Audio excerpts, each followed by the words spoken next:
Hello and welcome back to the DrivingMaul show here with you at 8 p.m. on Mondays. Look, we took last week off because there were no games last weekend, but we are back and we are bad. Well, I don't know about bad, but hey, we're back and not very good, maybe. It's perhaps the best way of saying it.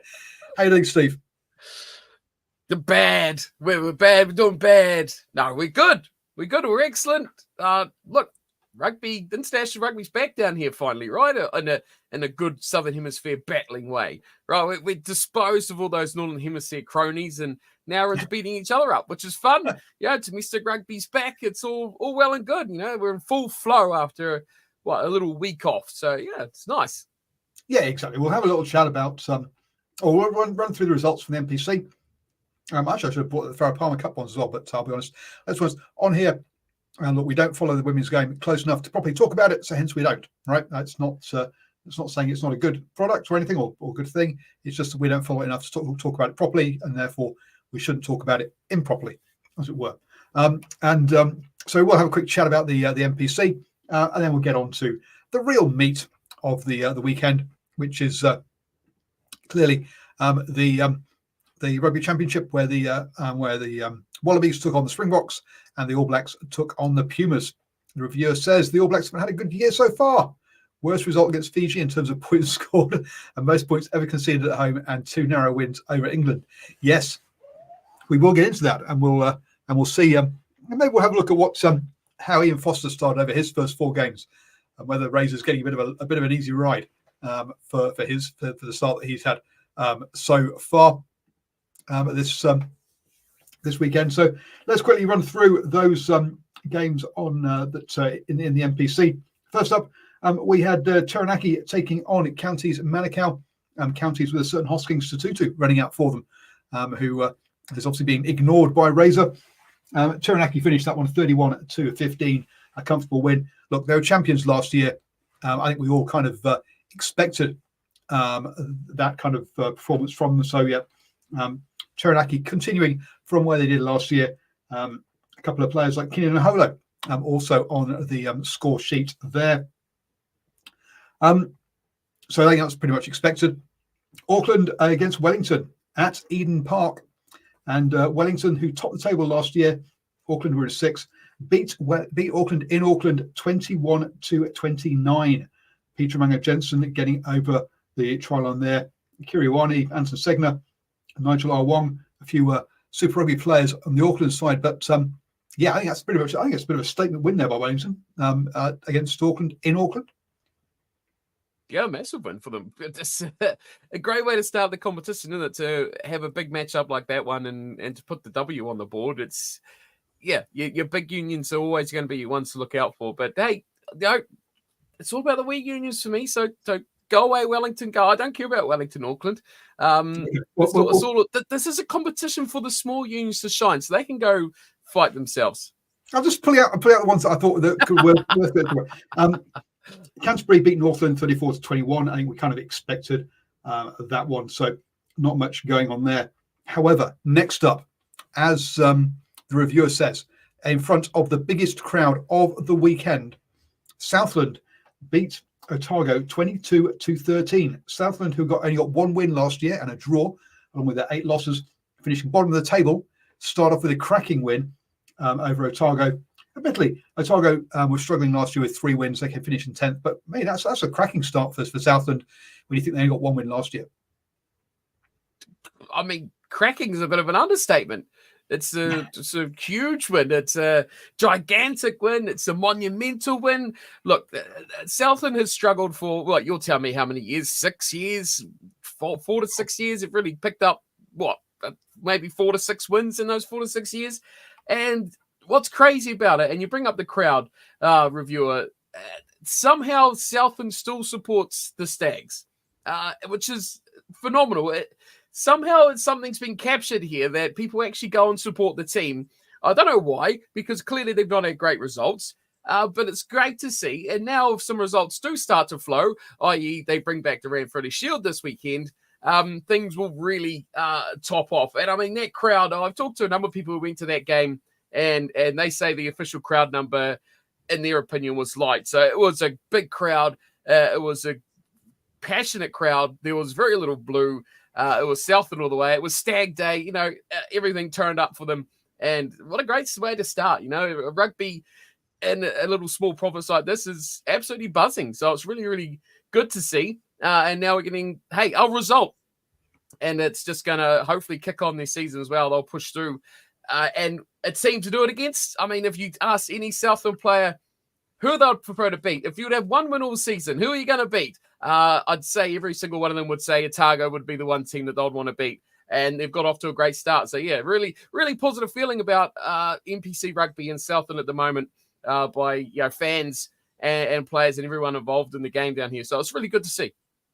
It is. Look, hey, we had a chat with Dale McLeod a couple of seasons ago, and he was making a big point about getting around the clubs, getting local boys in. Now, admittedly, they have signed Sergio Reese this year, which is a bit of a strange one. Who's never going to? He's never going to turn up for them. So that's purely a paper signing. He ran water at training last week, so come on. We'll take it, man. We'll take it. So look, that to me that is a paper signing. He's never going to play for them because he'll be playing for the All Blacks. So yes, I think they've made that attempt. They've made that real attempt to engage with the local community. Let's also be honest. There isn't a massive amount of competition on for things to do in Invercargill either. So your places like your teams like Southland, Northland, Manawatu, Taranaki, they should be getting big crowds because you know what? There's not much else going on in small town New Zealand to say what are you going to be doing. So you're not going to a comedy show or I don't know, but basically, yeah, look, it's the biggest show in town. So people should be turning up, basically. One other thing that helped too was, as much as I hate them, the afternoon kickoffs, right? It's still cold, right? It's still cold here.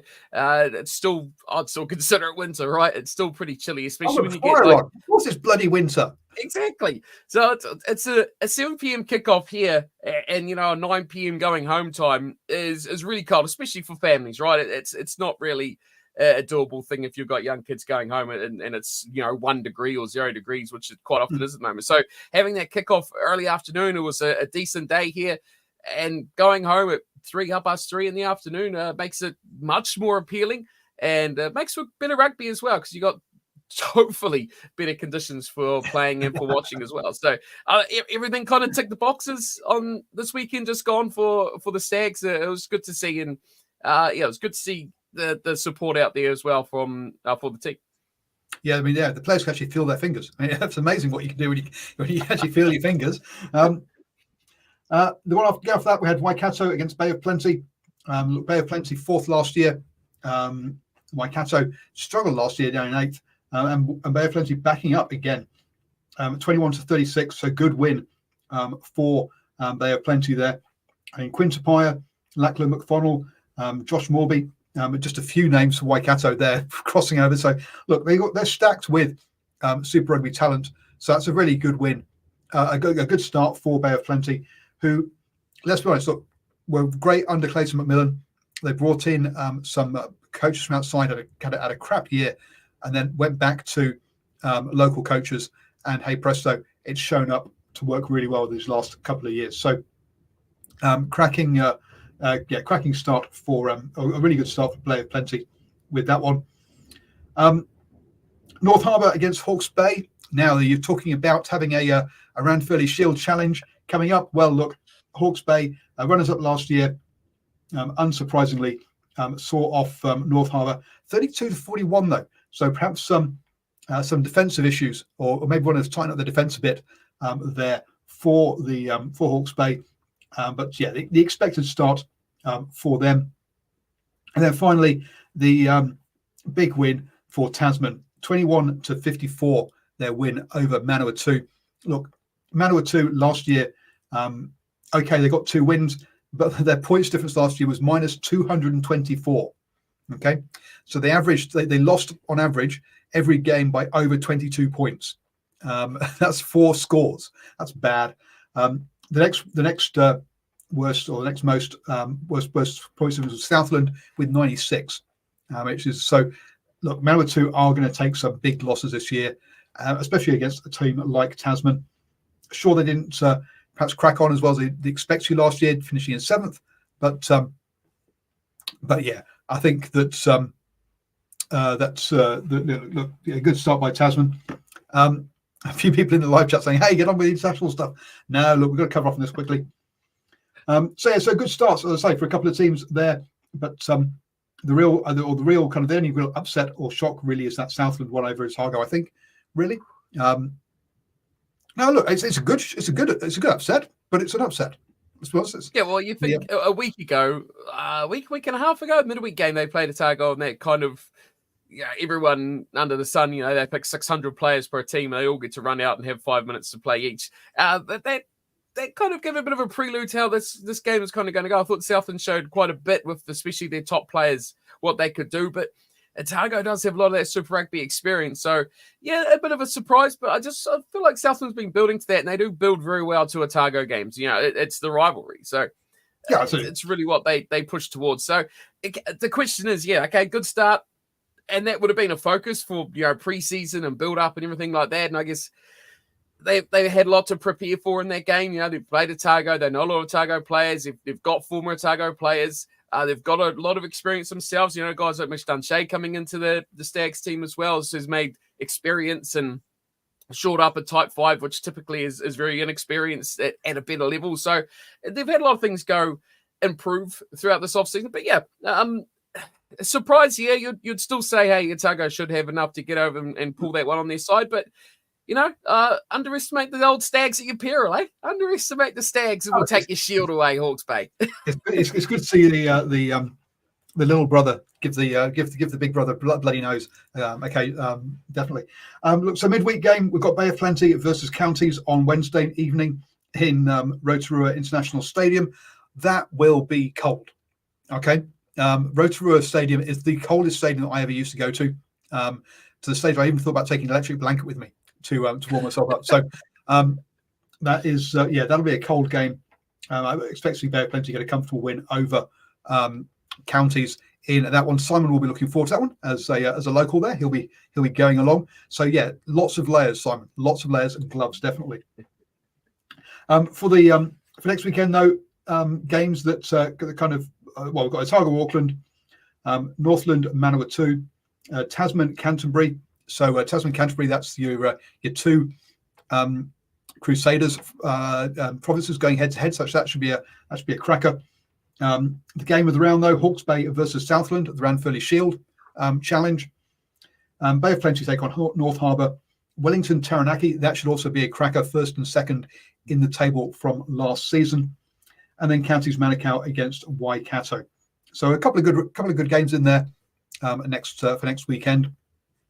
As they do join us on what's the word I'm looking for? On Monday. Where we'll run through all those Monday 8 p.m. To have a chat about all of that kind of stuff. Any final things on that before we move on to the internationals? All I can say for the reviewer there is Southland get the shield. He says they should crack 10K for a game or two. Yeah, 100%. I think a lot of the talk is that the rest of the stadium will be available to possibly be used in future home matches. So looking on the 24th, I think we play back at home against Taranaki, if I'm not mistaken. And talk is there will be a full, actually available to use stadium for that, which will be the first time in a couple of years. So yeah, if the Stags keep up the good form, there will be big crowds. But it's good to see, and it's good to see a bit of love and a bit of everything going back to the old NPC, back to the roots of rugby throughout New Zealand, which is nice because we've it's kind of fallen by the wayside a little bit, hasn't it? So now we're getting back to the real stuff. The capacity for Rugby Park 18,000. Yes. It's only got one stand and it's terraces, so they literally just pack you in until they can't pack you in anymore. The tickets are endless, essentially.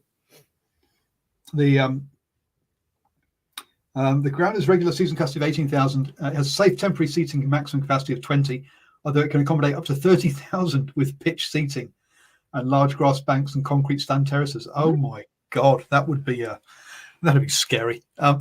It's just grass. It's just grass. Just pack them in. It's like a stadium.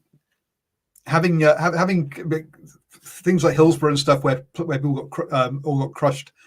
So from an England person, packing people in has got a kind of a bit of a history. You do realize that the ground, the field is literally a fence that's probably about 700 mil tall. So literally, if you squish someone up against a fence, you're going to just fall onto the paddock. So that's a problem for security. I don't think anyone's going to get squished down at poor old Rugby Park. They'll just get pushed over onto the field. I hope not. Anyway, look if they get big crowd, let's go. But look, I mean, look, think about the population of Auckland compared to the population of Invercargill, right? And Invercargill gets a better turnout than Auckland does. Hello, come on, that's so it should be done. Anyway, that's our NPC chat. I didn't see anything in sort of rugby news outside of the internationals, unless you did over the week. Oh, one thing, yes. Oh, jeez. Twickenham has sold their naming. The RFU have sold the naming rights to Twickenham, and it will be called the Aviva Stadium from now on. Now, look, I know Allianz Stadium. Oh, Allianz Stadium. Allianz Stadium. Yes. Sorry, Allianz Stadium. The problem with this is, how many Allianz Stadiums are there nowadays? I mean, so I've got no objections actually with them. I think it's a bit crappy changing the name, but I've got no major objections to them changing it. The only major objection I have is it's the same name as about 5 or 6 other stadiums around the world. So at least keep Twickenham in there, so you know which stadium you're talking about, and you know where they're playing. But to me, that's when you got a company that's sponsoring quite so many stadiums, I think that's just that's a bit of a joke in my opinion. Yeah, no, that's my problem with it too, isn't it? It's get the money. It's all about money. You know, sport, everything's all about money these days. But boy, I just, let's go watch someone play sport at Allianz Stadium. It's like, where are you all going to end up? There'll be some in Australia, there'll be some in Germany, there'll be some in England, there'll be some in Ireland. There's an Ireland stadium called Allianz Stadium now as well. So you're going to have 2 Six Nations games possibly playing at Allianz Stadium, but in 2 different nations. So, yeah, I mean, I do like that. On the same day as well. And because wasn't there stadiums? A lot of stadiums they do merge names, but so for it was like we had BT Murrayfield for example up in Scotland. So at least keep Twickenham in the name so you know which one it is. To me, just changing the full name, I think is a bit crappy, but there you go. And the history too, right? That's a big one for me too. Like, is it going to be like England have never lost at Allianz Stadium? They never played there either. But you know what I mean, right? Is that Twickenham history gone, or you know what I mean?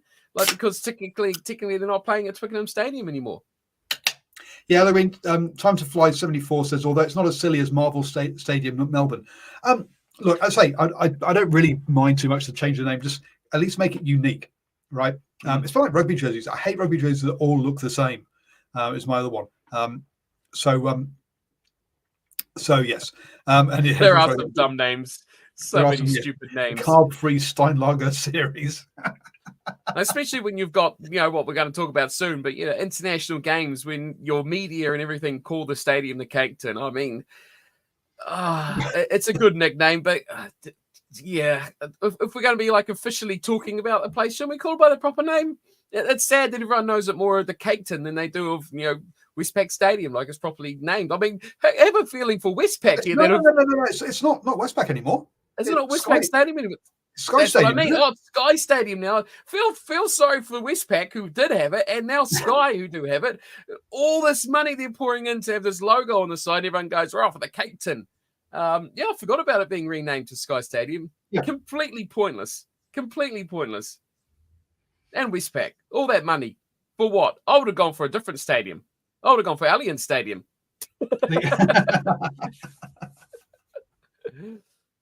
So it was Westpac Trust, then Westpac, and now it's Sky. But it's all everyone knows it as the exactly. The Cake Tin, don't they? Yeah. What a waste of money. So like Arnott's or something, or who else make biscuits? They should be sponsoring it. What a perfect name. The Cake Tin. Brought to you by Griffin's Cake Tin. Yeah, Griffin's Biscuit Tin. Yeah. Griffin's Cake Tin. That was perfect. Absolutely perfect. And it will catch on. Because you still got the cake tin, and he just had the Griffins or Darnets or who else make biscuits, you know? Betty, well, no, but it's cake, right? So Betty Crocker. Yeah. Betty Crocker cake tin. Edmunds. Edmunds cookbook. Edmunds cake tin. Yes. Edmunds cake tin. There we go. Now you're talking about. There we go. That's what needs to happen. Edmunds, get to work. Yes, exactly. That would be so good. Best dear. named stadium in the world if that happened. And yeah, there is the All Blacks have a woeful record in Wellington these days. Yep, maybe that's because they're eating too many of the cakes from the cake tin. No, sorry. Dear. Yes, they do. They do have an awful record, and we will run through some of that in a second. So yeah, so just some naming rights there. That was about the only thing that I think that I kind of remembered from that kind of stuff. Oh, Josh Lord has re-signed as well. So cool. He's re-signed another couple of years. But let's get on with it then. Australia versus South Africa, or the Wallabies versus the Springboks. So this one happened before.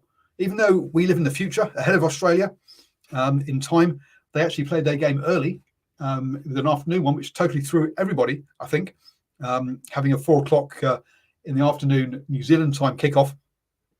But obviously, and I'm not sure that the Wallabies actually even turned up for this game. Perhaps they were late. That's why the game happened as it did. It's because they only actually bothered to turn up for the last 10 minutes when they scored their try. Otherwise, the Springboks had it all their own way in this one. Look, Springboks came out and dominated that first half, 61% of territory, and were leading 21-0 at half time. And if anything, that was below what it should have been. Willie LaRue absolutely butchered a try. He had 2 people outside him in an overlap and a player inside him, and he decided that, you know what, the thing to do is to run into the player and get tackled instead of passing it, just as anybody would have done. So the Springboks really should have been leading by a lot more than that. But look, 3 scores up, the game's pretty much over. They controlled the second half, and it was only when they got into card trouble, picking up 3 yellow cards towards the end of the game, that the Wallabies were able to get over the line. I mean, I know you call Angus Gardner Cardner, but he wasn't the guy giving out the cards today or the weekend. He kept them in his pocket pretty much. Whereas in there was Luke Pearce, wasn't it? I think for this one, the English referee was dishing them out willy-nilly towards the end there. So with South Africa picking up 3 yellow cards, but by then the game was well and truly over. So your thoughts on this? Is this the new evolution of South African attacking rugby under Brown, or is it just them just playing well? Or is it just the Wallabies not being as good as they think they are, or they think they should be? They were the only undefeated Tier 1 nation since the World Cup, since going into this weekend. So they didn't even get into the bloody. Didn't even get out the group stage of the World Cup. Come on, so they had a pretty low starting place. They were confident. But yeah, I agree. They were ready for a 7 p.m. kickoff, weren't they? Local time. They weren't ready to kick things off in the middle of the afternoon. They were still at home in the changing rooms, warming up, getting ready, saying goodbye to their families as the game was going on. South Africa played really well. I agree. There should have been a lot more on the board. They threw away a lot of chances. I mean, if you want to look at a positive for the Wallabies, I guess in stages, they did defend well. I think on their own line against some of the South African forwards, they did put in some good shifts defensively, really, on that 5-10 meters out from their own line. So sure, there's positives they can take from it defensively, but on attack, they just were they were shut out. They gave very little chances, very little opportunities were given to them, and the Springboks just looked like they were having a lot of fun. They had chances and opportunities. People, Billy LaRue, any other day he would have been taken out the back and put with the donkeys after a performance or just a play like that, because it was so bad to have so many options. It made you think and look at it and go, we're absolutely destroying these guys. I just want one for myself, That's just kind of what it screamed for me. But yeah, good performance from them in really most of the aspects. But I guess they'll probably go to halftime, the Springboks, and the Wallabies, as sad as it was, if they could have scored, they had a chance just before halftime. And I remember watching that game and I was thinking, if they can actually get 5 or more points out of that last chance to go in at 21-5 or 21-7, it's certainly game on, because they didn't have the opportunity. So if they could create more in the second half, they kind of looked like they might almost get back into the game, but the Springboks just didn't allow it. And again, defensively themselves, they were pretty sound as well, with a few chances that the Wallabies did get. So, yeah, as we kind of thought this was going to go, I think there was a little bit of false hope around what the Wallabies could have done, but players just didn't show up. They didn't get the ball. They got outgunned in the key areas to get possession, get opportunities, and get the right parts of the park, and it really did cost them. And it's a shame, isn't it? Because we really need the Wallabies to be better. Even more so now. I wasn't expecting them to win, but to be 33-0 down is a different. I didn't expect them to be there either. Look, Tizzano, 19 tackles, didn't miss any. A lot of penalties, but on that one, only one for him actually. They did spread them around. Williams got 2, Pasami got 2, Tom Wright got 2, and Alatoa got 3 penalties. The same as Etzebeth actually. Both those two were highly penalised. That's standard. So he got through a shift. Salako Lotto apparently made 11 tackles and missed 7. Ouch. On that one. Not turning right, so trying to do the Irish narrow attack, but not skilled enough to do yet. Australia, because remember them. One of their tries against Wales, they really flooded the channel. It worked really well from memory. But yeah, you're right. That's what do you call them? The commentators were talking consistently about how Australia were playing too narrow and there was no width to their attack. So now with the camera shots we get, it's hard to see that kind of thing because they don't show you. You don't often get a picture of the full, kind of zooming in on the action on the ruck area and about 2 players out, so you can't really see that. It's difficult to see that kind of thing from the TV. So you have to take the commentators' words for it on that one, that there was no width to the attack. But in Kellaway, Dongunu, they were getting involved quite a bit. I heard their names mentioned, but maybe that's because they were coming in off their wings on that one. The comment in there saying that Lolosio has he's kind of blowing his chance, or he's done. I think this was Losio's best season at Super Rugby, and he was coming of age. I think he needs to be given time, an opportunity. Either you stick with him, and I think if you've chosen him, you need to stick with him and give him a few games to get used to this level. Personally, but your thoughts on that one? I believe he needs more time.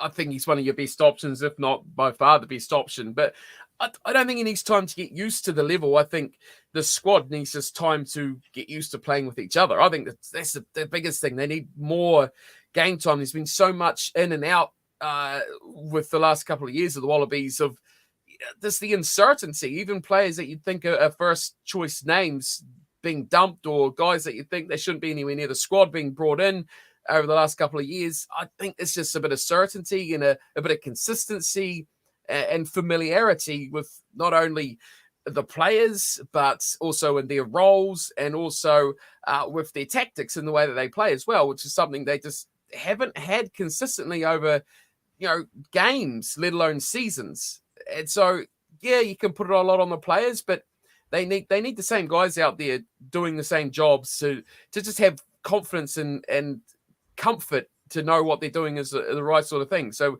we need to see these guys doing it. They've had a few games in a row now where they're looking all right, and they just need to keep going with that and just find those combinations, find those links, and then just find, if it's not working after a bit more time, then hey, you start looking at it. But I think they're still very much in the learning stage of not only players and systems, but just everything all around that squad. And apparently Corabetti becomes available from soon It's as not well. going to help playmaking, though, is it? No, I don't think that he's the answer to this one. But no, I think you need to decide who your halfback combination is, and just give them give them some time together to get used to it at this level. So if you decided that it's Gordon and Lolosio, they go. I mean, Lolosio is still only 24. He's still a really young player. It seems like he's been around for quite a long time now. I thought he was a bit older than that. I'd put him like sort of 26 or so. But at 24, look, he's got he's got plenty of time. I wouldn't want to throw Tom Liner in yet as starting one at 21. I think that would be a really big ask for him. Let him grow into, especially in a team that isn't winning, that isn't stable. So I think give Lolosio the jersey for at least for the rest of the rugby championship from there with that one. Not trying to think that Donaldson is full of errors, but the backline moves better with him. You got to make your decision. I think you stick with one. If you keep switching between the two of them, it doesn't help either of them at the end of the day. So look, just you got to stick with one of them and give them a chance. I feel like they need to. They seem to be going a lot with Jake Gordon starting at 9 as well, which hey, a good player. But I just feel like Tate McDermott is more of a guy who takes a lot of pressure and a lot of physicality in his play style away from the guy outside him who's in the 10. He just, like, Gordon's going to get you, he just does a halfback's job or a scrum half's job. Whereas I think McDermott's a bit more, not a threat of breaking the line, but he's a threat of just making sure that you stay on the posts of the ruck. I just don't feel like Lolosio needs that. It gives him a bit more time, a bit more space, and allows him to be a bit more productive with that time. I like what Tate McDermott does as a 9, and I still think he's their best number 9. I know he's come off the bench in that game against the Springboks, and if I was coaching, he'd be my starter. I just feel he peels up a little bit better when you don't have like a dominant carrying 10 like Lolosio isn't. He's a creator, he's a kicker, he's a passer. He's not a guy who's going to dance through defensive lines. Look, he has a crack, but if you have a guy inside him who's going to actually take a bit of pressure and force defenses into holding on him, then it's going to give him a bit more time to work as magic as such. Yeah, I guess the only thing against part of that is if you see him as a bench player because the game supposedly opens up and he has more space coming off the bench, maybe. Doesn't matter when you're 33 points behind. Well, I don't think you're going with a game plan of, okay, boys, we're going to be 33 points behind. So that's not your game plan on that one. So, yes. So anyway, look, they go again next weekend. And look, my only hope is that, South Africa are going to win that game. End of story, right? It's pretty obvious that they should win the second fixture. I just hope it's not by such a big margin, and that it's more of a contest, particularly in the second half. Let keep us at least guessing, even if it is in vain hope. But that's on that one. So second game of the hopefully yes. So the second game of the weekend was the All Blacks versus the Pumas in Wellington, a place where the All Blacks have not won a game since 5 years or something silly now. The All Blacks won now 5 games without a win in Wellington. Losses to Ireland, South Africa, and draws to South Africa and Australia there. Only 25,000 people bothered to turn up and watch it. It wasn't a sellout. How the All Blacks cannot be a sellout just does my head in. So that's essentially you've got a brand new head coach we're supposed to be all excited about, which we'll talk about him later. But this is the new era. We've got rid of the Ian Foster that we all didn't like and didn't want. And this is a general public kind of point of view. He's this exciting guy who break dances and talks like a normal person, or So yeah, let's get along and see his team. No. So yeah, really poor on that one, really. So but look, I don't know why Wellington has this hoodoo for the All Blacks, because in this one, look, it was all going pretty well up and running up until half time, and then not long before half time, Severis goes up, bats the ball back. He gets picked up by the Argentinian player, who weaves in and out, puts Dave McKenzie on his arse, and goes in to score a lovely try.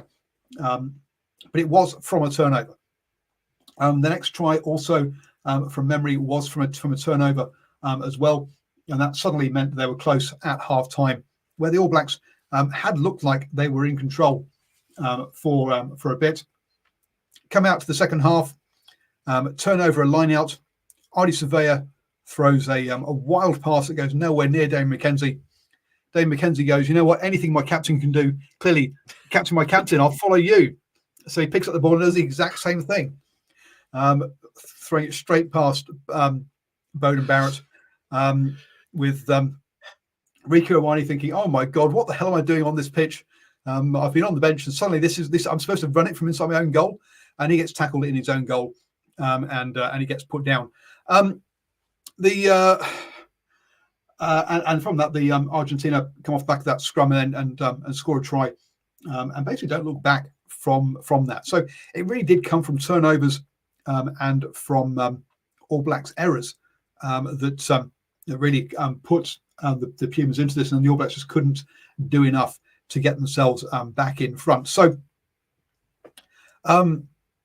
is this a coaching thing, or is this because I mean, I did hear at halftime interview with the coaches, where basically the coach, the All Blacks coach, threw Severis under the bus, saying we're making silly errors like Severis batting the ball back. You're like, oh, ouch. So look, there is a game plan where you do bat it back, but that involves other players waiting there ready to catch the ball. So if that is a game plan, he did the right thing, and other people should have been there. If that isn't the game plan, you shouldn't be doing that, because there's no one going to be there ready for it. So yeah, was it errors? Was it people trying too hard, do you think, or what was going on? Errors, by far errors. Like, all the chances for Argentina were created by errors from the All Blacks. So, I mean, if you run this game, to me, I feel like you start from the end to work your way to the start, right?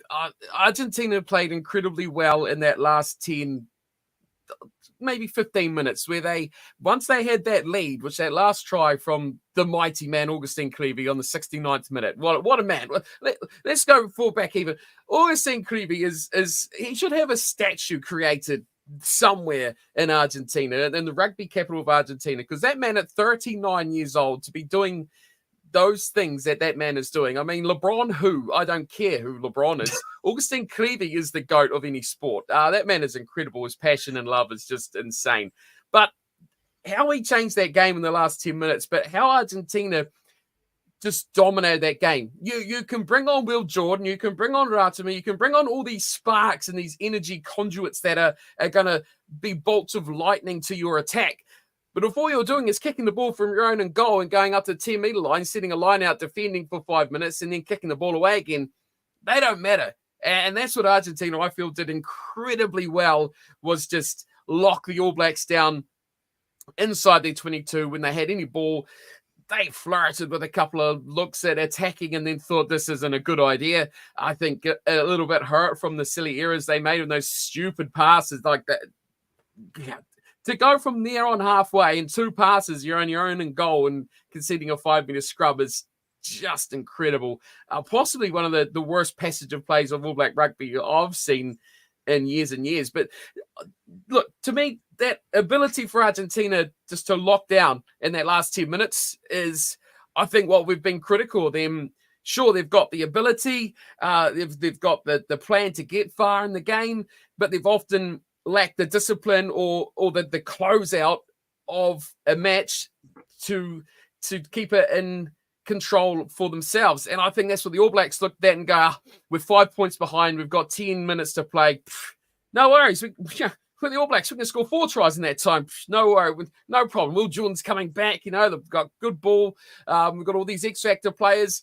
Hey, when you ain't got the ball, you ain't going to do that dance. And to me, that was at Argentina, incredible. And how much do you pin that down to just experience and just rugby IQ of guys like Pablo Matera, like Augustine Creevy, coming off the bench, Lavanini, the yellow card lover.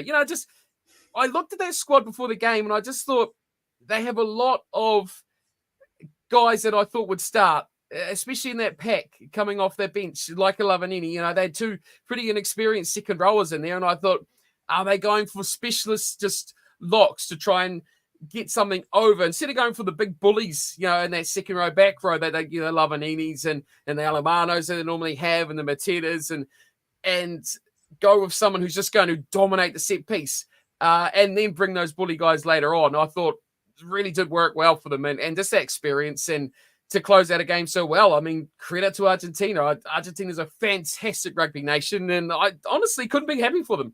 Really couldn't be happier for them. It's great to see for not only Argentina, but just for rugby overall. I just love it when those guys win. Their passion is simply unmatched.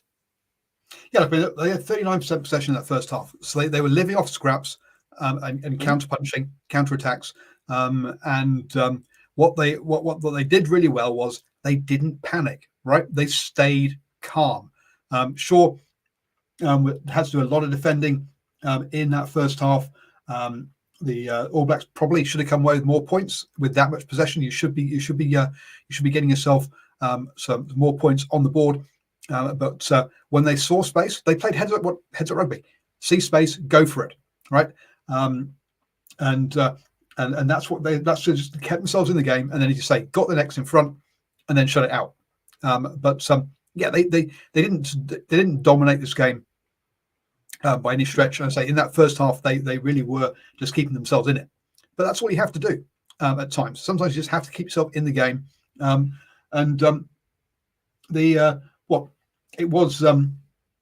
But also, it was kicking was a big one here as well. Both sides actually decided that they were going to go for threes, which was interesting.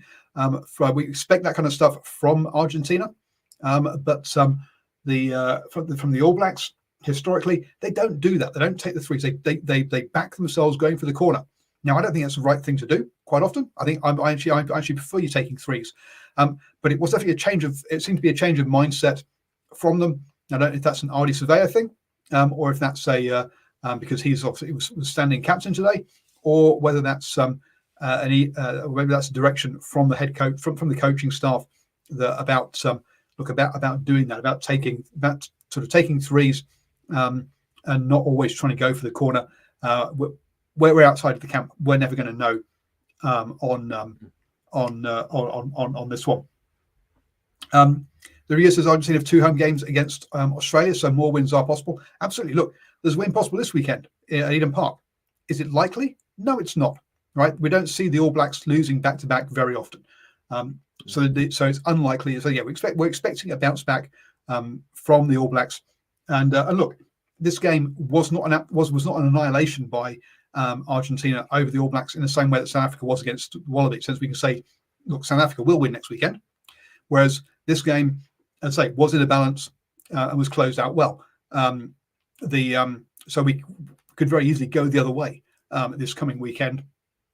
Do I expect the All Blacks to win like they did against like they did under Ian Foster at the Rugby World Cup, where they beat Argentina 44-6? No, I don't. But I must say, I do think we are going to see a bounce back from the All Blacks. But I expect it to be a narrow win. Let's be honest. Their wins against England weren't big wins. They were close. They were close games. So I don't expect the All Blacks to put up a cricket score like they did against, or put up a big score like they did against Fiji. This Argentina side is not Fiji. Let's be blunt on that one. I feel like that game was one, especially in that first half. I think the All Blacks were one try away from ticking that game off in terms of mentally. They never really got above. Did they actually ever get a double-digit lead? I think they were up. They had an 8-point lead early, if I'm not mistaken. Was it 10-3 or something like that? No, they got out to 20-8. So they got a 12-point lead. Got a 12-point lead before and it all looks under control then until the Sever, Yeah. and then the Severies back, and that led to a try just before half time. So it ended up being 20-15 at half time. So it was looking under control until that back. And that's what I mean about Argentina's ability to actually stay in that game, because watching that, I had a fear that one more score, taking it towards that 20 points, would have put Argentina mentally in a place of, we can't win this game now. I feel they always seem to stay in the single-digit sort of scoreline for them. But, hey, I've got a lot of positives here for Argentina, and it's, their pack played really, really well, and I think that was a real main thing of them getting the victory. But Santiago Carreras, Mateo Carreras, well, dude, that guy is incredible. His footwork, his speed, his power. I think he's one of the most complete wingers in world rugby at the moment. But I think a man who probably doesn't get the reward in that game for how well he played was Matthias Moroni on the other wing.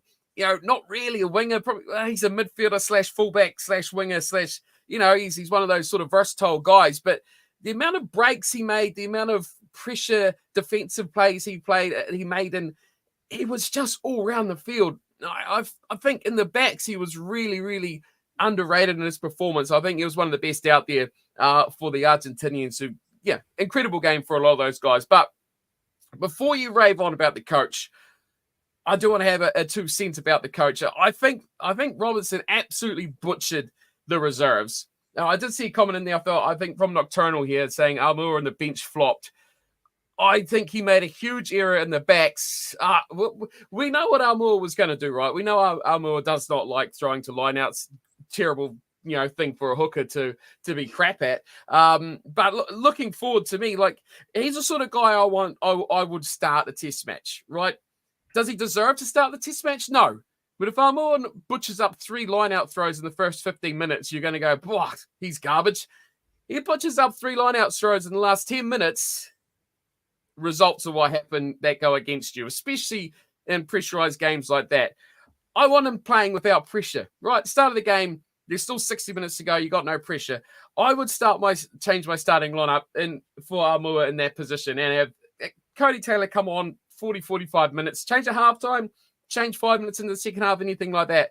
But the bench for me, Rico Ioane's substitute, that to me made a huge, huge difference in this game, because that took off a man who over the last, barring injuries, few years, has been a mainstay off the bench to bring you defensive stability and just kind of that Conrad Smith does nothing wrong, nothing brilliant, but just consistently good of Anton Leonard-Brown. And I think in this game we found out just how good Anton Leonard-Brown is, because when he went off, that change of Rico, I think, changed the game. Personally, I'd have had Rico come on for McKenzie. Yeah, I don't like Damien McKenzie, but bear with me here. Rico on for McKenzie. Barrett to 10. Keep your midfield the same. Rico to the wing. Will Jordan to fullback. That's the change I would have made with the players that I had on the pitch, because that way you're getting rid of a man who's done near on nothing. I mean, McKenzie, he had a good little trip kick that led to that try, but let's be honest, the magic was all Bowden Barrett's crazy Carlos Spencer banana sausage kick that went sideways. But what really killed it for me is taking off Anton Leonard-Brown. And when you've got that guy on the bench and Rico, I just don't feel you can bring him in and take off Leonard-Brown. So to me, Leonard-Brown either comes off the bench or he plays 80 minutes. The way he's playing and how important he is that midfield defensively, he's got to play the whole game or he comes off the bench. Swap that around, put it in. Almur to start. Rico, I don't care what you do with him, but the rest of it has to pretty much go that sort of way. So you've got guys on no pressure that aren't going to perform in the last 10. I want my experienced guys. I want Cody Taylor throwing lineouts in the last 5-10 minutes.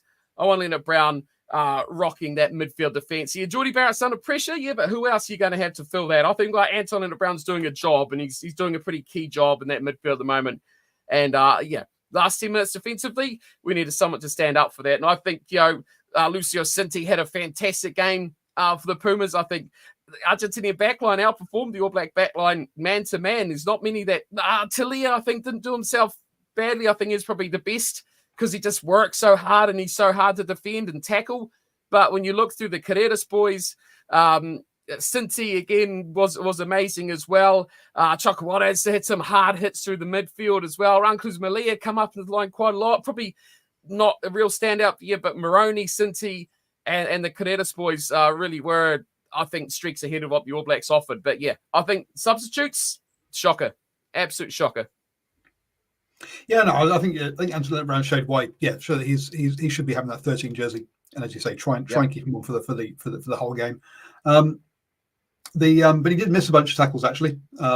Missed 4 tackles apparently in according to the stats on this one. But yeah, from watching it, he looked to be in there, and I think looked to be an integral part of things. The another thing is you don't actually have to make substitutions, right? You don't have to empty the bench. True. You can leave players. You can leave players on. You can have Rico on the bench going, okay, if there's an injury, then we'll bring you on. But look, things are working in that mid. Let's not try and you say there are plenty of spark players on there with your Severis, Talia. If you bring on Jordan, you've got Bowden Barrett. To be fair, Bowden Barrett can also be a link player. You didn't need another spark player. You needed a link player, which is what Anton Brown is. He also made 2 clean breaks. So look, he's got his own. He can spark, but he's very much a link player as well. Which Rico, for all his strengths, passing isn't one of them, right? So yeah, I think you need you need his glue in there. And whilst I know they've been asking the wingers to come off their wing and do a lot more around the rucks, like we've seen Severis and Talia do. Particularly in Super Rugby, but we also there are sometimes it's nice to give the ball to the wingers on the wing, and you're not going to do that with very often with Rico Ioane in there. So, to my mind, yeah, I keep Anton Brown on the pitch with that one. People saying that they think one of the wingers is going to get dropped. Look, we shouldn't expect too much of Will Jordan. He's had no rugby all season, right? It's his first game of rugby pretty much, I think, this year. Maybe he turned out for a club team somewhere. But club rugby and South rugby are very, very different.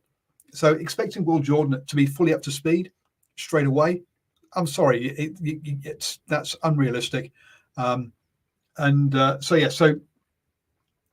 bringing him on in a losing cause probably doesn't help him get up to match speed. Let's be honest. In that one, so yeah, it's a bit of a head scratcher as to how you bring him back, because look, he is one of the best rugby players in the world. He's fantastic. He's a try-scoring machine. You want him on the pitch, but I say I'm not sure how you bring him back. And I definitely think with this system, he's a winger. He's not a fullback. I don't think he's that playmaker fullback that your Bowden Barretts, your D-Max, your or Deb Barretts or Perifettas are. He's a different style of one on there. Don't mention Jordan, but shock horror Caleb Clark. How could you? Look, he's actually back to the kind of rugby he was playing before heading off to sevens. He's in some of the better form of his life. So look, I wouldn't be totally against him playing. I just don't see who you would drop for him from my mind. Yes, Severis batted the ball back, but if you're going to drop the guy for one thing he did, then boy, oh boy, that's harsh, because he's been one of the best players in Super Rugby all season. Have a word with him and say, look, that's not the game plan. Don't do that again. But to drop him for batting one ball back, I think is harsh in my view. I don't think the wingers played that terribly badly. They weren't great, but I don't think they were that terribly bad. Hey. We've had Damien McKenzie running backwards for a decade, mate. I mean, we're kind of New Zealand rugby's moved past it. We're okay with that, apparently. So, if you think Severis running backwards is bad, then you will just get the whole team to do it. But what I think I'm going back to the bench, guys, but we need to stop pigeonholing players to certain positions. I think if you're a substitute on the bench, I think they need to fit the game conditions. I agree. It was harsh to bring on Will Jordan and go, you're Will Jordan. We expect you to be the sort of player that can make something happen here, because Will Jordan can. But Will Jordan, like you said, that's not played hardly any rugby. Okay, he's played no rugby at the top level for the year, pretty much.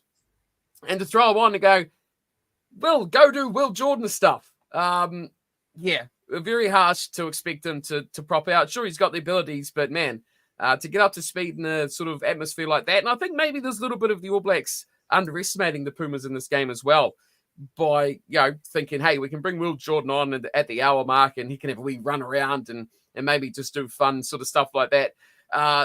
Would have been their plan. Obviously, it didn't go to plan, but that would have been what they would have liked to do.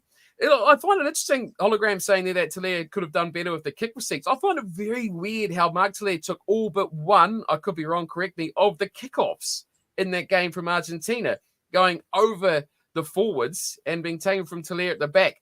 Could he have done better? Maybe, but should have he been the one getting the ball? I'd say probably not. And, because they were sitting just round 22 sort of area. I mean, I would kind of still want my forwards running back and picking that and managing to secure it and look for, a couple of hit-ups, maybe, the usual exit strategies, as they call it, rather than, falling to your winger and saying, hey, do something special. So, I think there's a lot that they can improve on. I think the Pumas are definitely just better prepared and performed better and more hungry for the result. And what those passionate pricks are like when they get the little bit of a bee under their belly. They are just glorious. Sorry, let's move on then from the actual game. So as someone says, Puma's good kickoffs targeting. Yeah, but you can do things like you have a number 8 or somebody who's basically on the try line, whose his job is whoever catches the ball, I'm going to run past you, and you're going to pass it to me. That way, you can target. You can target the scrum half. You can target anybody you feel like they've got a running player they can pass it to give it to hit it up. So there are ways of managing that rather than the person. The person who catches it doesn't have to be the person who makes the hit up necessarily in that kind of thing. Also, if it wasn't a 22, isn't he nowadays allowed to call a mark? So he could have done that as well. How many of those new laws did you see take effect in that weekend? I saw that the Springboks tried to spark confusion with scrums off the free kick. And I think Argentina as well got a chance to no scrums for 60 minutes in that game too, by the way. And then only you're not allowed to convert a free kick to a mark. You're not allowed to change a mark to a scrum. If you get a free kick off a scrum, you're not allowed to call another scrum. That's right. Yep. And so they kind of wanted to. If you're watching this game, this show, the chances are you're heavily into your rugby. You're not a casual fan. Let's be blunt. And if someone who's heavy into their rugby goes, you can call a mark from a restart. Well, you know what? That's a new law, and that shows you how badly they have publicised these new laws that so people know about them. But yes, you are now allowed. See, they're shockers. Yeah. So you're not allowed to call a mark from restart. You're not allowed to. Because the Springboks in the Rugby World Cup called a mark and then had a scrum to make the French forwards actually move, means you're now not allowed to. You're now not allowed to change a mark into a scrum. You have to kick it. I can't remember what the other one. And if you get a free kick at a scrum, you're not allowed to choose a scrum from that as well. Those are the kind of ones I can remember. There might be something else, the line out one. If no one competes to the line out and it's not straight and the opposition doesn't compete, then it's play on. 20-minute red card. Yeah, we've kind of submitted defeat on that one. That we all hate it, yet it's still here. Yeah, I disagree with that one personally, but there you go. Red card's red card. Whole point is it's a deterrent. Don't do stupid shit. Mm-hmm.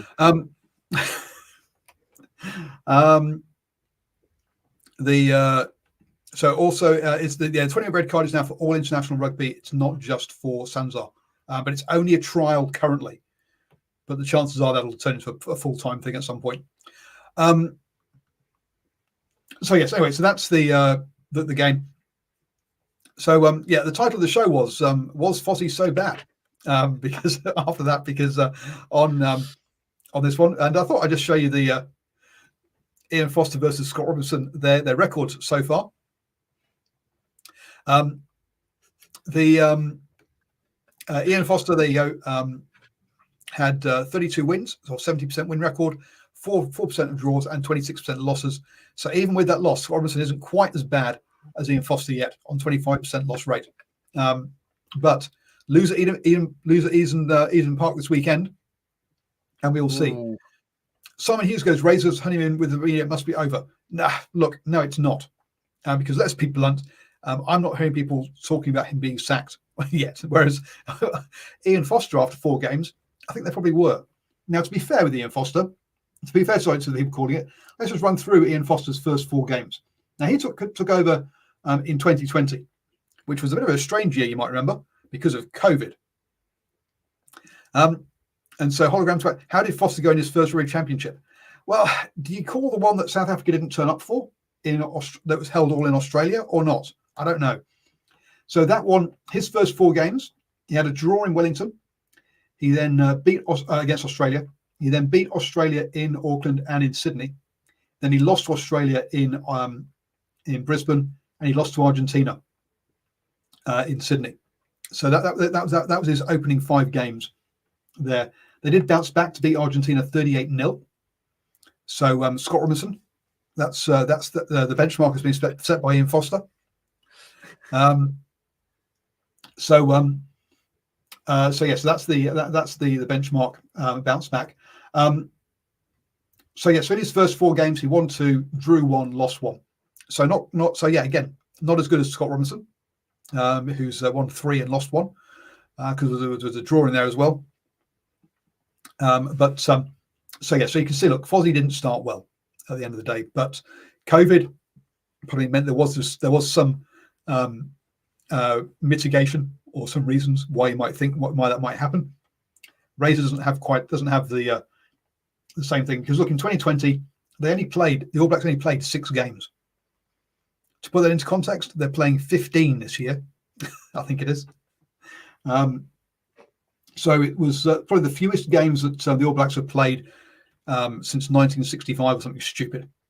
And I'm just pulling that one out my arse, so don't quote me on that one.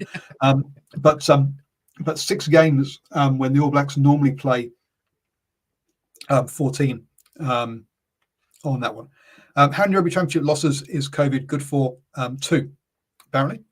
He won 2, lost 2 in that year. So 2021, how did the Rugby Championship go? They lost 1 game and won 5, losing to South Africa on the Gold Coast. That must be 2021 was also impacted by COVID. World was a weird place then, man. The world was a weird place. Just saying it beat Argentina in Melbourne or whatever it was. It's just like, why were we going to Australia for everything? I mean, weren't they locked over there? Wasn't it pretty much a shutout that all the teams went there for that tournament and they just stayed there that whole time? Argentina and the All Blacks and the Wallabies? Yeah, well, they have more hotels. They had more places to quarantine than we do. So but they didn't come back, did they? They went over there for the whole whatever games they played, 4 or 5 games, and stayed there forever. They didn't come back, and then they got priority to come back afterwards, and everyone outraged because their family can't come back from Australia.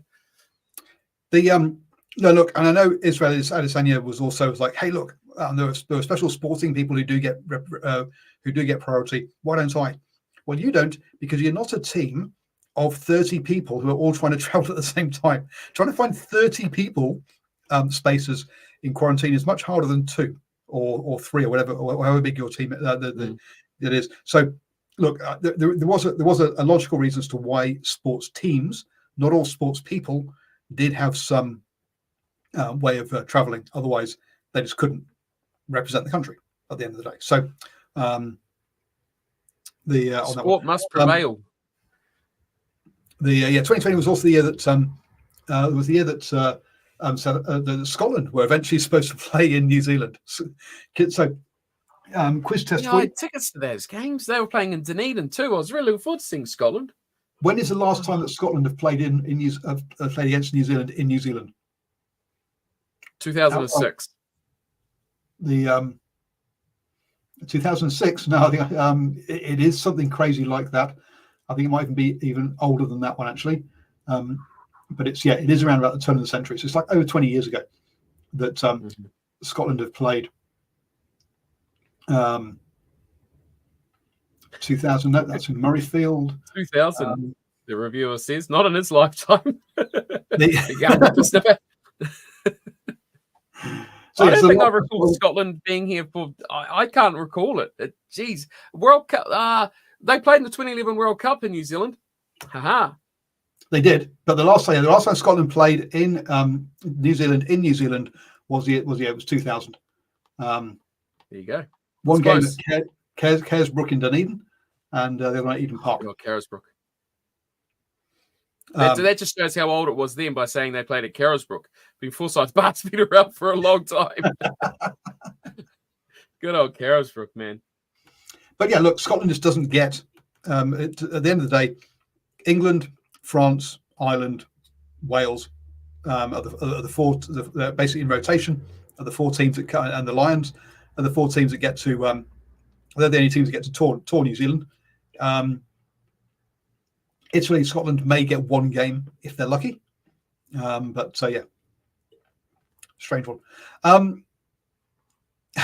Dr. Ross, I saw him do that. Yeah, $10 to watch a test at Caresbrook. $10. Wow. $10 and 2 couches to burn. That's what it's all about. The reviewer says, but why Wales? Well, Wales for historic reasons. Yes, I have seen them recently, and they're useless. Even Australia beat Wales. But Wales did get out of the group stages of the Rugby World Cup, unlike Australia. So anyway, Scott Robinson, things I've seen online have been basically criticising New Zealand rugby, saying that he should be allowed to pick Richard Mo'unga and overseas players, and that's the problem here. No one said that to Ian Foster. All they said to Ian Foster was, "You're useless." So Scott Robinson is getting a free pass at the moment. When I remember getting into him saying that he thought he had a good pass after the England tour, and I was like, no. 2 narrow wins is not a good pass. That is a pass. It was not a good pass. So yeah, look, he's had a bit of a sticky start. Let's be honest. And looking at the rest of this season, he obviously has Argentina at Eden Park. They then travel to South Africa for 2 games, which could easily be 2 losses. Home and away against Australia. Now you'd expect the All Blacks to win those, as well as the game in Japan. And then they play England at Twickenham. Remember, they have just only recently beaten England by narrow margins. Allianz Stadium by then. Ireland at Aviva Stadium in Dunedin, and France at Stade de France. The All Blacks could easily lose those games against Ireland and France. If they lose the 2 against South Africa, that could be 5 losses this year, which I'm not sure how far back we have to go to find the last time the All Blacks lost 5 games in a single year. But even Ian Foster didn't do that. So we'll have to see. But yeah, I think if we get to that kind of stage towards the end of the year, the honeymoon will be over. Let's be honest on that one. Nocturnal Rights saw Grant Fox score his only test try. Wow, there we go. Anything else? Or should we wrap up there? I think we're probably good. I just believe that they should be treated equally, the 2 coaches, right? Foster got absolutely crapped on from his results, right? That whole year, even if they played well, it's like, oh well, it was just a coincidence. It was just a fluke. You know, I mean that was a bad loss for the All Blacks. No matter what way you put it, they're a team that should always, you know, their benchmark is to win every game, and to be, you know, 2 games, 2 narrow wins is not a good pass. That is a pass. So we'll have to see. But yeah, I think if we get to that kind of stage towards the end of the year, the honeymoon will be over. Let's be honest on that one. controlled in the way that the end of that game was from the Pumas. I mean, credit to them, they were fantastic, but from All Black perspective, that was subpar. And I think they've got a lot of improving to do. And I mean, Brett Cameron's sitting in in an NPC team somewhere waiting for his call up. You want a real 10, you want Richie Mo'unga like 10, you want somebody who's going to kick to your corners, he's going to kick well, he's going to pass the ball, he's going to use his backs. He's the man to get in there. I mean, it's time to move on. Time to move on and get Brett Cameron in the team. But yeah, I think I'm interested to see what changes for next week. I'm unsure. I don't know what he's going to do. I know what I would do, but I'm very interested to see how he's going to change or what he's going to change, if he's going to change anything, and how the team's going to respond tactically and personally and performance-wise. Like a lot of names that we would expect to be leaders in that side weren't as leadery as we would expect. I know Adi Savea led a lot of stats in that game, but his presence around the field probably wasn't as much as he would have liked. But when you look at the stats and you don't watch the game, he played pretty well. So, yeah, I'm interested to see. I personally can't see him making any changes. I think it's allow the players to go back out and do it again. Are there particularly has he made a bad selection there? Look, there's unless Scott Barrett is suddenly available, there's no one, there's no changing locks. I think actually they played okay. The only I understand you would shuffle around some of the players from the bench to the to starting to create better experience to finish the game. I just don't. I'll be surprised if he does that, to be honest. And I say if they dropped Trevor Reese because of one back slap, I think that's harsh. Yeah, I can't. I think we're going to see the same team pretty much roll out. Not so right reckons that we'll see a loose forward and a wing replaced. But again, you got Blackadder, Papali'i, and Adi Savea. I just don't know what the upgrade is as to who and why you would change, unless you bring Sam Kane back for Papali'i. What I mean, sorry, I'm not, for those of you who are listening rather than watching, that was a deliberate jibe to see if Steve would. I'm not a huge Sam Kane hater as much as some people are, but what I mean by that is I'm intrigued to see what we're going to see, what sort of coach he really is at this level. Is he reactionary to criticism? Because, I mean, there is a little bit of criticism out there towards players. Is he reactionary to that? Is he influenced by media? Is he influenced by what people are saying about players or teams or the way the team's playing? Or is he going to stick to his guns? The Crusaders cop flack, sure. Well, I mean, when you win all those titles, you don't cop much flack. But now we get to see a bit more pressure on him. That's what I'm curious to see how he's going to respond to this. Does he stick to his guns? You could be right. I'm definitely not disagreeing with you. Does he stick to his guns? Does he just go, no, same 23, I'm making no changes? I agree. I think I was very questionable about those locks, but hey, I thought they played pretty well. Debut try in your first start for Derry, I thought he was decent enough. I just, I don't see how you make it any better. You could start Lord instead, I guess, but it's not really an upgrade. You're just shifting bodies that are a similar sort of experience in the positions. So, yeah, unless you get some experienced names back, I can't see much other way. Going on Nocturnal's comment there, TJ's done. They're a little overrated. Ratama should play. I would start Ratama. I like his pace. I like his game. And again, it gives you more experience at the end because Argentina have shown they're a team that knows how to shut you out of a game. So I, from watching that, want to see my key guys who can influence a game get the ball. I think that was the worst part about that game. Yes, you brought on all this firepower and all these key guys that can influence and single-handedly do the unbelievable, not get the ball. So that was, for me, it was frustrating when your bench just gets shut out and you have all these star guys that could have done something in the first 50 minutes, just pretty much defend. And that's, again, credit to the Pumas. They were fantastic. And if they can do that again, But for me, tactically, I want to see those guys. I'd start Atma, I'd start Abua, I would Antonina Brown plays 80 minutes. Rico, you're a utility back now. If you're wearing 22 or 23 or whatever number on that bench, you're a utility back. If my midfield's performing, sorry, buddy, you're getting out the wing. I don't care.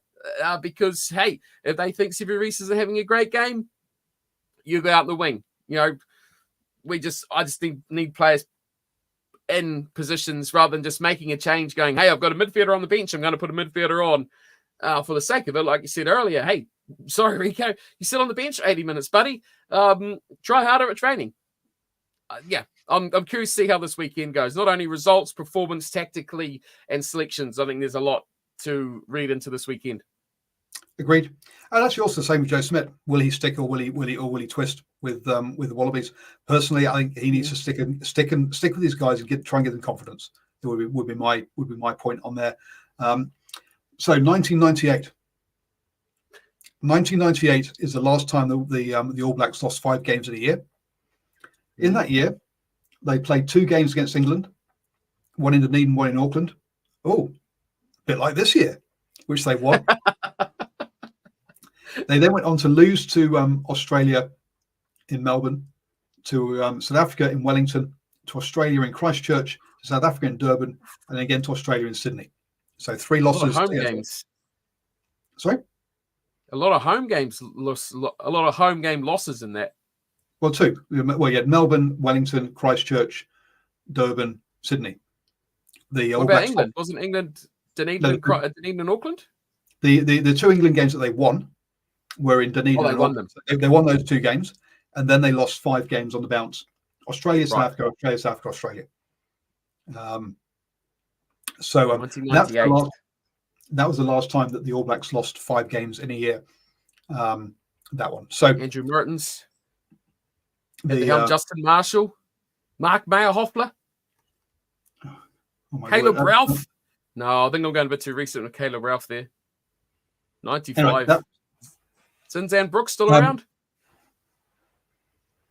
Very unlucky in the Durban game.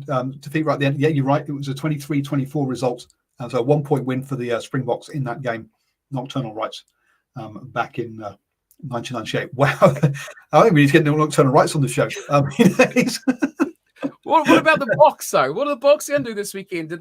How much do they shuffle things around? They played that young.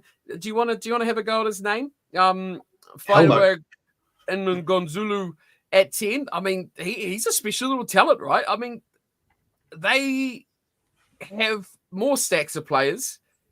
Do they go the same sort of style? South Africa aren't ones to really follow trends here, and I could see them being like, we smoked them last time. Let's get the bench out there and roll out the B team, and just add more insult to injury. I don't think he'll go get B team. I do think he'll rotate because he does that. Yes. That's his style. Aronson had the best game I've seen him play.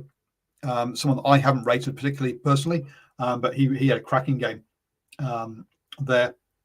But yeah, Feinberg, Zulu was the fly half with Delende and Jesse Creel. Was that the most capped centre pairing for the Springboks ever?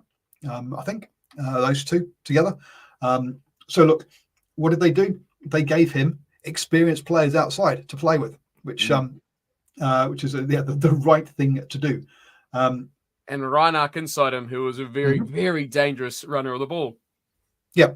So someone who will hold defences, and then Delende, who gets out of jail, big hard runner. Look, they gave him the right tools, so that he had confidence around him. RG Simon can come in. That's hardly a downgrade, is it? Just think about, if New Zealand rugby had Ngani Laumape, just to run off the side of Damien McKenzie, wouldn't that been good?